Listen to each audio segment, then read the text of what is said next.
I'm delighted to be joined now by Boaz Bismuth, a member of the Israeli Parliament, the Knesset, for the governing party Likud, and he's also a former editor of Israel's largest newspaper. Welcome, fellow journalists. But what a story you have going on right now, a horrible story, which was ignited last night by arguably the worst event so far, a bomb landing on a Gazan hospital. We're told 500 are dead, but it may be many more. The point is the blame game is now going on, Boaz. Who fired that rocket? Who dropped that bomb? Was it a rocket? Was it a bomb? Israel say definitely not us. Hamas say it was the Israelis. Israel say that actually it looks as if it was a missile that misfired and ended up in the hospital. But it also could, of course, be a deliberate tactic. We know that Hamas are not beyond sacrificing their own people for their own political ends. It could be a deliberate attack on their own people as well. What's your theory? What are you hearing right now? Okay, so first of all, just a little, I don't know if a correction, but just to put things, to make things clear, the most horrific thing till now is what has happened like 12, 13 days ago on Saturday in the south of Israel, like 1,400 people. And so I think that this is the most horrific thing by far. I don't think that in our modern history, believe me, we have seen so many tragic things. And you mentioned I was a journalist before. Believe me, I have seen as a journalist, I covered wars. I covered many wars also. I've never heard stories. I came back yesterday from the south, Kfar Aza on the south. And you hear, you see still the uniform of the soldier that was beheaded. By the way, you still have corpse of terrorists by tens on the ground to show you, the amount of terrorists that entered our country, our state, our houses. And I'm not even talking about the civilians also that participated in this horrific event, in this massacre. Because you see in the houses I visited myself yesterday, when you see nothing in the houses, because even not only they slaughtered, they burned the little children, or they killed their parents in front of them, or vice versa. Because it is so barbaric. Even their toys were taken back to Gaza. This is what we're talking about. And so this has to be clear. Now, concerning what has happened yesterday, this is very clear. One of the reasons Israel waited, to react, to respond, although social media already was in a turmoil, and of course Israel was responsible. But Israel checked, and we responded only after checking. I don't believe that an American president, I think the leading of our civilized world would go and say, and I quote, about when he landed in Israel, he said that this is the responsibility of the other team. But I do agree totally with you that, we're dealing now with people, when I say people, with barbarians, with terrorists who really don't care about their own civilians. And this is why when I hear a lot about the questions of Israel, humanitarian, are you taking care of, aren't you worried about civilians in Gaza? You have to understand, they were, by the way, elected. Hamas was elected by the Gazawi people. They don't really care about their own population. And when we say for years, when we tell the world for years, that in our country, I come from a country where missiles protect children, their children protect their missiles. And what has happened yesterday, this launching a rocket, a missile on their own people, believe me, they sleep very well at night. For them, it's nothing. Nothing has happened. This is what we're dealing with. They slaughter my children, and they kill also theirs. I couldn't agree with you more, Boaz, and you're quite right to pick me up. What happened in the north, rather in the south, 10 days ago was beyond horrific. Absolutely grotesque war crimes, the most awful saga, beheading of babies, people being executed on their doorsteps, kids being mown down in a hail of bullets who are enjoying a pop concert. You're quite right. Indiscriminate rape as well. So that was absolutely appalling, grotesque and obscene.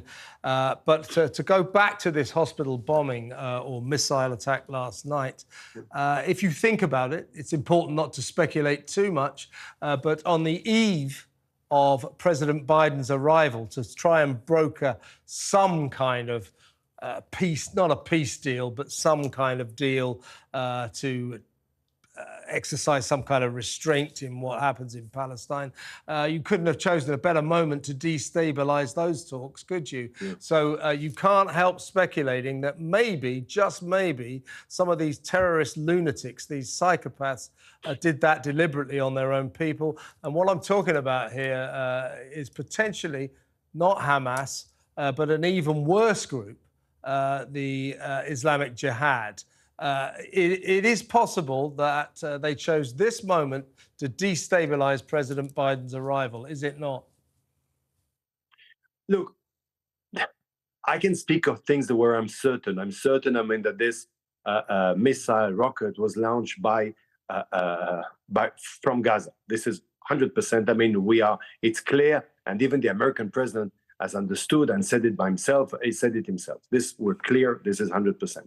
Second thing that is clear is that those barbarians really don't care about their own civilians. Again, this is certain. The only thing that annoys me a lot is yesterday when I was in the South, and there was a lot of foreign media were coming here, what they were putting, while I was interviewed by a lot of media from all over the world, when they were interviewing me, and there was even this British journalist who was very worried about, and he was asking me, and he was showing me this demolished scene. It was the police station in Sderot that was demolished because there's terrorists over there, and the Israeli forces had to demolish in order to kill those terrorists inside. It was a bit difficult in doing it differently. And he asked me, is this how Gaza is going to look afterwards?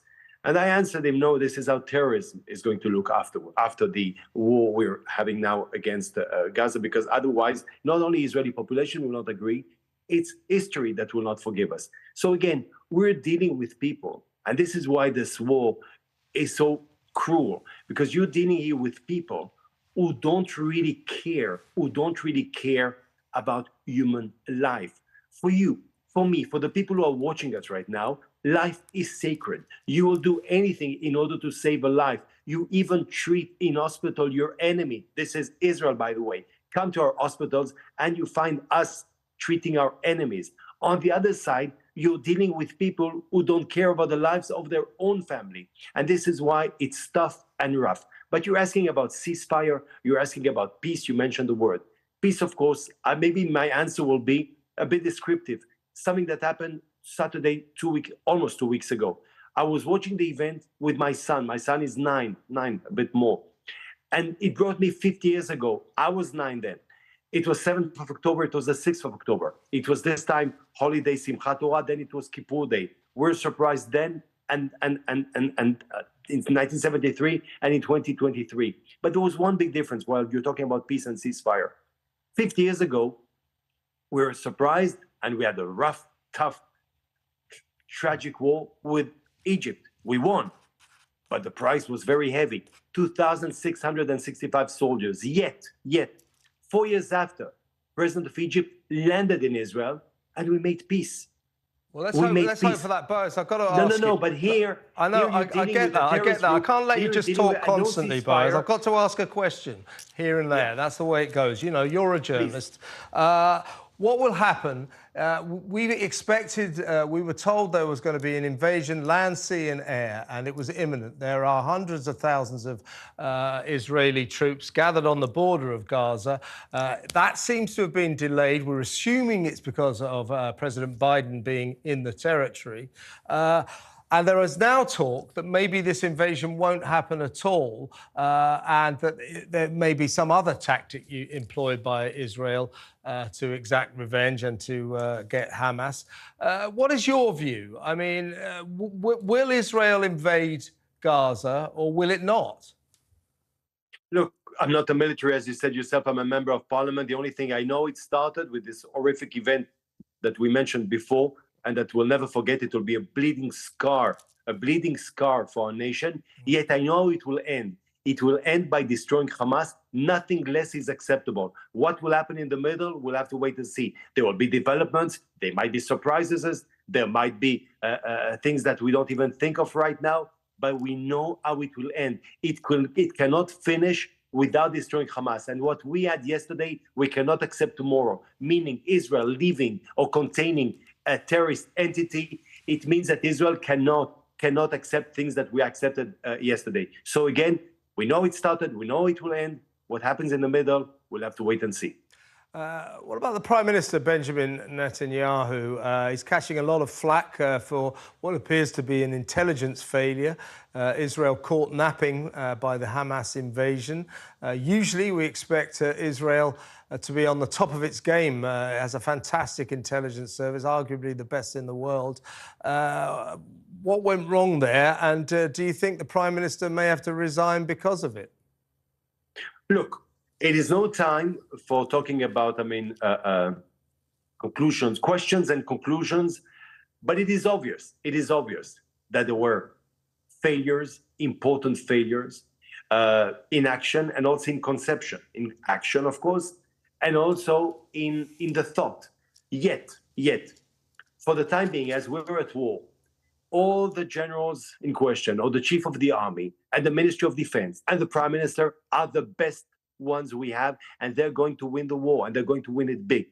Afterwards, questions will be asked, commissions, people will pay, people will have to leave. This is obvious. I think that they're aware of that. Israel is aware of that. I'm not mentioning which one and what title, because for the time being, we're backing them.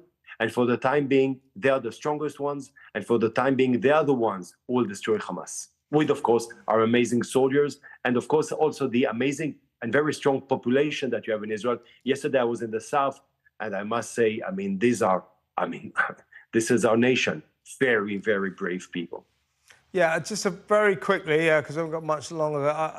What is the mood in Israel? I would imagine is a sort of mixture of grief and fury. Am I right?